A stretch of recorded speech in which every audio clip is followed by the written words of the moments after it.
Yofi, Beshem Hashem Nasseh Venatzliach, Shuv Boker Or, on est aujourd'hui mardi 1er du mois de septembre, les enfants rentrent enfin à l'école, Baruch Hashem, et on est le 12 du mois de Elul, Shur, sur le Ben Ishraï, puisque ce soir c'est l'Eloula d'un des plus grands maîtres du judaïsme, un des plus extraordinaires commentateurs de la Torah écrite, de la Torah orale, Rabbi Yosef Chaim, il n'est autre que le Ben Ishraï de fin 1800, qui nous a éclairé avec une épice extraordinaire, le judaïsme, la Torah. Je dis même qu'il est très conseillé d'étudier le Ben Ishraï et la Gemara du Ben Ishraï Ben Yoyada, la paracha de la semaine. C'est quelque chose d'extraordinaire. Le Ben Ishraï, pour moi, est un des raves qui m'a le plus éclairé dans mon judaïsme.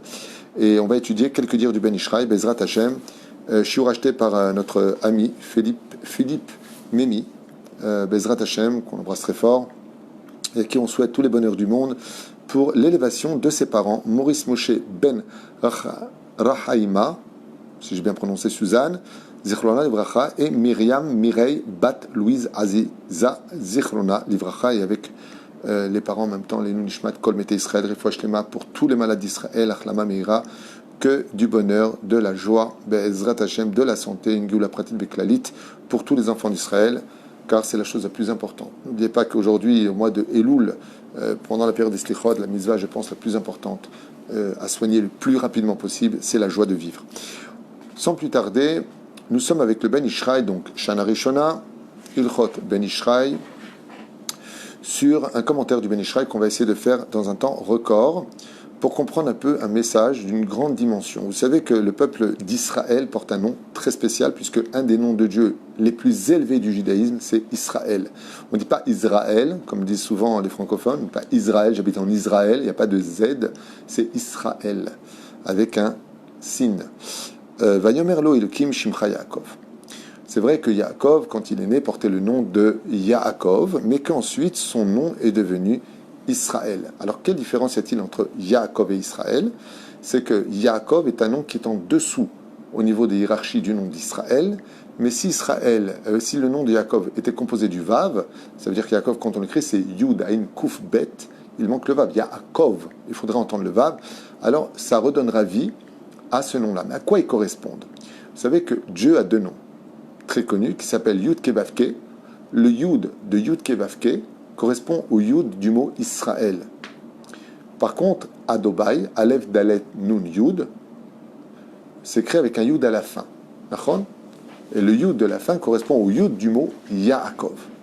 Pour enseigner que le peuple d'Israël prononce le nom de Yud Kevavke avec les lettres du mot Aleph Dalet Nun Yud. On ne dit pas Baruch Ata Yud Kevavke, c'est assour. Chas v'sham, même de le penser, c'est assour. Strictement interdit. Mais on va prononcer différemment. Ce qui fait qu'il y a deux façons d'être juif. Il y a le juif qui correspond à Yaakov et il y a le juif qui correspond à Israël. Quand est-ce qu'on est Yaakov? Au sage de nous apprendre que quand on est un juif qui vivant en Galoute, on est appelé Yaakov. Quand on est un juif qui vivant en Eretz Israël, on est appelé, la terre d'Israël, Béné Israël. Il y en a qui donnent un autre visage à cette explication et qui disent une autre explication.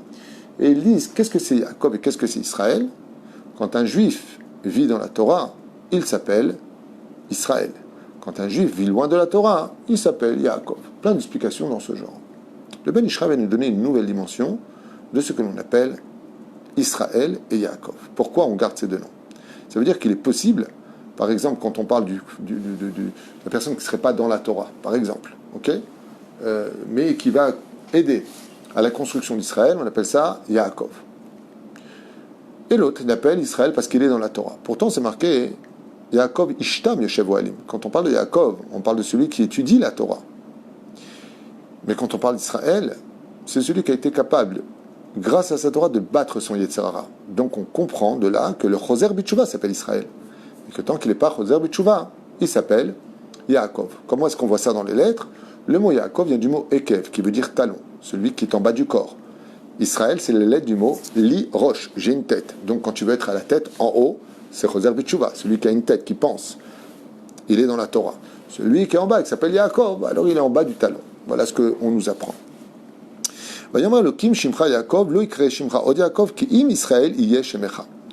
Donc, une fois que Yaakov s'est battu contre l'ange de Esav, il changera de nom. On lui rajoutera un nom. Yaakov va devenir enfin un degré supérieur, un meilleur mazal, une plus grande signification, puisque nous portons le nom de ce combat, Israël. Quand on est capable de battre notre Yetzerara, on devient Israël. Ce que vous allez entendre est magnifique. Alors, je ne l'ai pas étudié maintenant spécialement, mais le Ben Ishraï, j'étudie depuis 20 ans, parce que je raconte 25 ans au moins. C'est waouh, j'adore. Moi, personnellement, c'est une étude qui me passionne. Alors, notre maître, le Ben Ishraï, nous dit, il me semblerait avec l'aide du ciel, Tam litron Shem Israël, que la raison de l'avantage de porter le nom d'Israël, Asher Natan Lo Hashem, que Dieu lui a donné, ou qui Israël, ou Mispar Yaakov, Moshe, David. Et là, d'un coup, il nous dit, il y a beaucoup de raisons pour lesquelles ça s'appelle Israël. Alors, vous savez qu'Israël, c'est l'aide des initiales de Avraham, Yitzhak, Yaakov, Sarah, Rivka, Rachel et Léa. Si vous prenez les initiales, vous retrouverez l'aide du mot d'Israël. C'est plein d'explications, je ne vais pas m'attarder. Mais pourquoi Béhémet, le nom d'Israël, est-il composé de ces lettres-là? Parce que si je fais la guématria du nom Yaakov, Moshe, David, j'obtiens la guématria du nom Israël. C'est la même guématria Bidjou, 441.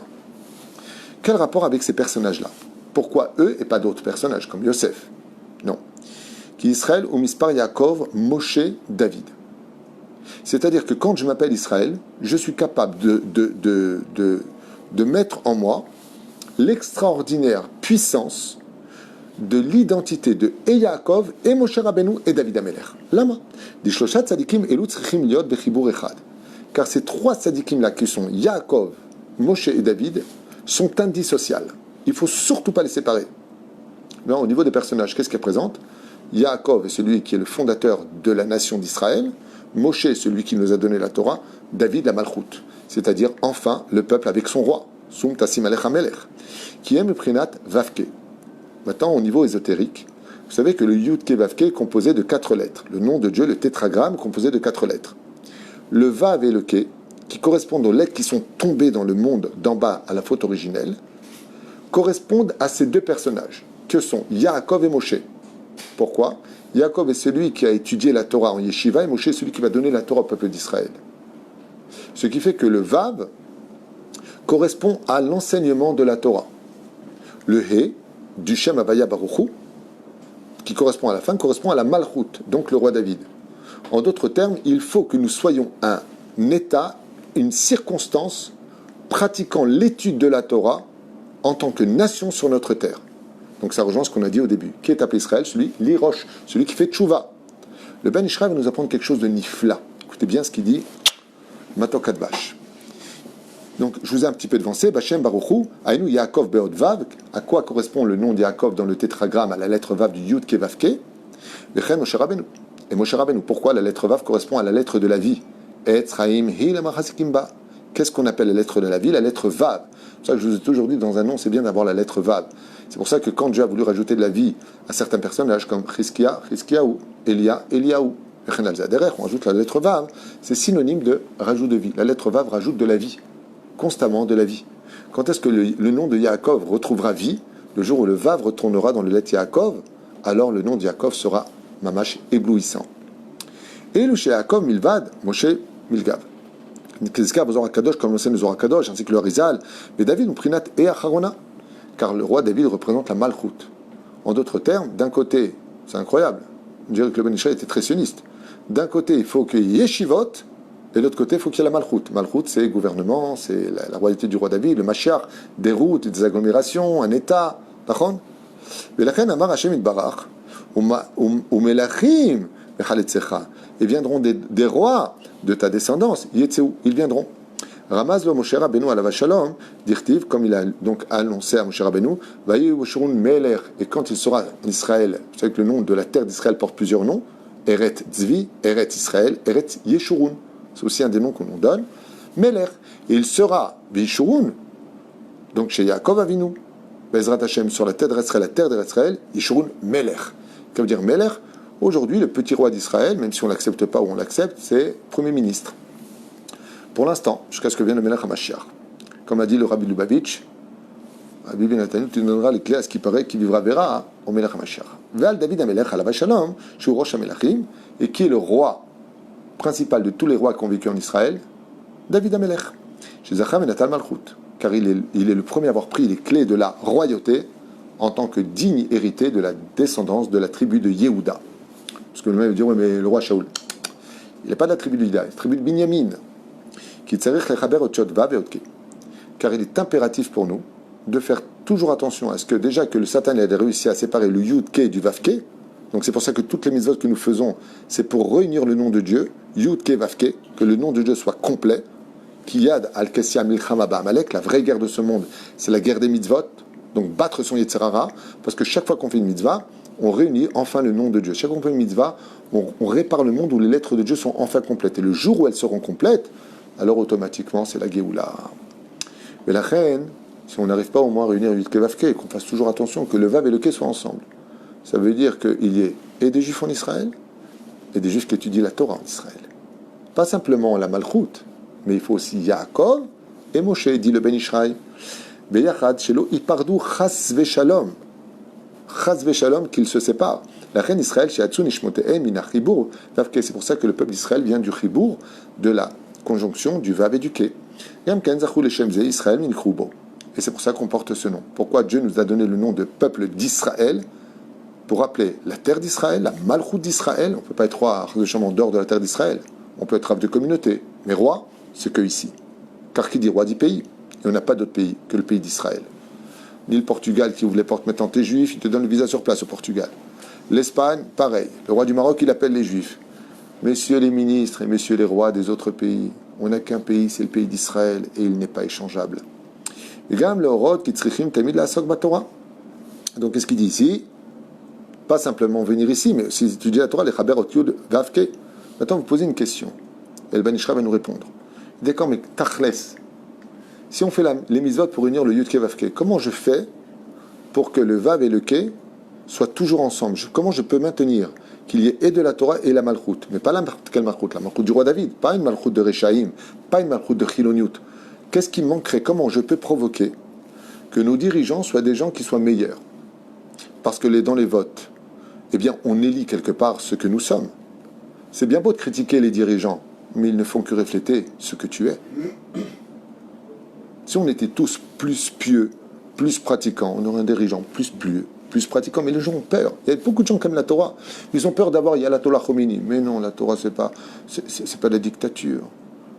Je vous souhaite à vous tous d'avoir la vie que nous avons nous, en tant que religieux. On n'est rien de fanatique, on est très bien, on est très heureux et on vit avec beaucoup de derech eretz, beaucoup d'amour pour l'un et pour l'autre.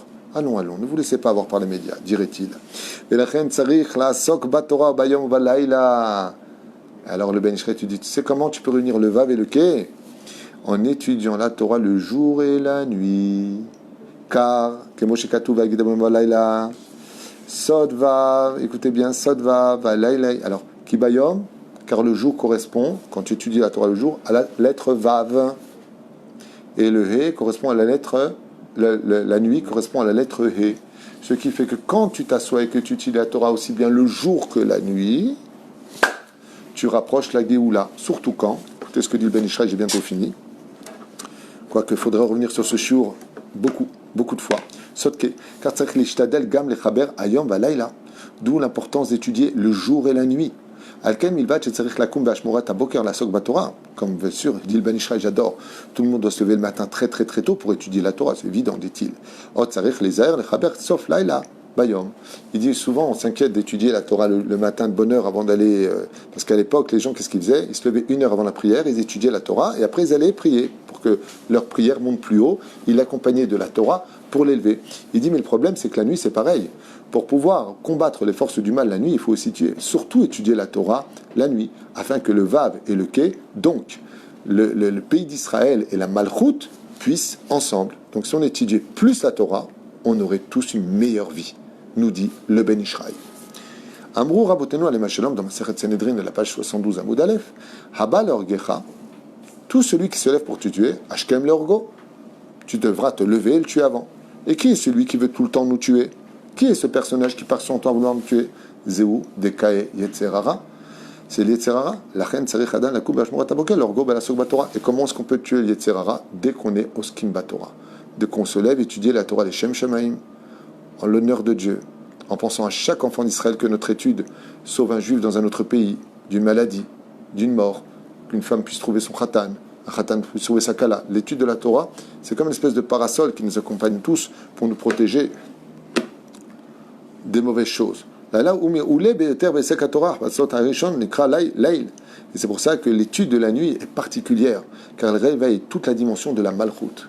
C'est pour ça qu'il y a marqué que celui qui étudie la nuit la Torah, non seulement son salaire est incommensurable, parce qu'il étudie à la brûlure de la fatigue de ses yeux, c'est dur d'étudier la nuit. L'effort est incommensurable. Mais il dit, regardez son mérite. Pendant que lui, il étudie, tout le monde dort. Le monde vit grâce à lui. Il sauve le monde entier quand il étudie la Torah la nuit. Et il dit, la reine, et je finis bientôt. Le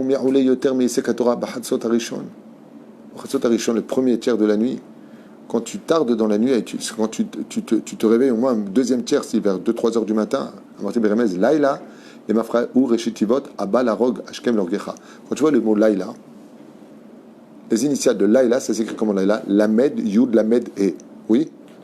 Quand tu prends les initiales Habba, la Rog, Yashkimu, l'Orgecha, celui qui se lève pour te tuer, tu te lèves pour le tuer d'abord, c'est les initiales du mot Laïla. Habba, He, la Rog, Lamed, Yashkim, Yud, l'Orgecha, Lamed. Quand est-ce que tu peux tuer vraiment ton Yetzerara? Quand tu vas étudier la Torah la nuit. Ça, c'est ce qu'on appelle celui qui sait être roi sur ses membres. Le tikkun de quelqu'un qui a des vices, qui n'y arrive pas dans la vie, s'il se lève et étudier la nuit la Torah, même une heure, il sera capable de diriger son... Même une demi-heure. Même un quart d'heure. Même un quart d'heure. Même une minute, mais qu'elle soit de qualité. Manche Enoch, Yasezot Ben Adam Yahzikba.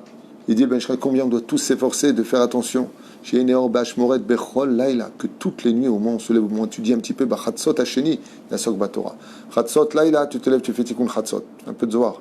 Le deuxième shlav, tu étudies. Bien entendu, tu as besoin d'heures pour te reposer aussi. Dors plus tôt. Vous savez que les heures avant Chatzot Laila comptent double au niveau du sommeil. C'est que quand Chatzot Laila aujourd'hui c'est minuit et demi à peu près, tu dors 2 heures avant, tu as dormi 4 heures. Ton corps a dormi 4 heures. C'est un des secrets de l'étude. Et je finis. Kimul limud haTorah ba'et ze lekama dvarim. C'est Ulman des Zohar Kadosh qui m'applique Beshevar et Toat Limudze. Et le Ben Ishraï dit, ce serait trop long à t'expliquer, mais regarde ce que dit le Zohar Kadosh de tous ces grands, très grands, qui se sont levés la nuit et étudié la Torah, jusqu'à aujourd'hui, leur Torah vit pendant la journée.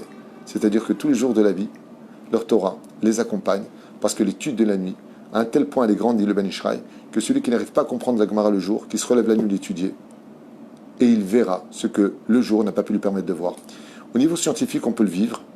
C'est que quand je regarde le ciel aujourd'hui, je vois un ciel bleu et nuageux, avec un beau soleil, ceci étant, grâce à Dieu. Mais quand je regarde la nuit ce même ciel, je vois autre chose, je vois des étoiles. Mais pourquoi je ne vois pas le jour? C'est un remède, c'est une allusion. Ce que tu n'arrives pas à voir dans la profondeur de l'obscurité, de la nuit, les étoiles, tu peux les distinguer. Pourquoi? Parce que la nuit, Dieu ouvre le cerveau à une meilleure compréhension de l'étude. Tu as fait des efforts pour venir chercher ma Torah. Dieu il te dit, ne t'inquiète pas, je l'amène jusqu'à toi. Souta Ben Ishraï Tagen, allez nous Kol Israël, et surtout à Philippe et Mika, Shesh Shiur Bezrat Hashem pour l'élévation de ses parents, Alema Shalom, Maurice Moshe Ben Rahaima, Suzanne et Myriam Mireille Bat Louise Aziza, Zichronam Livracha, Roi Hashem Tenahena Begane Eden Elon, Vechol Ashorvim Imam Bichlal Arachami Vaselechot Vechen Eratzon, Venomar Amen, Kol Tuv.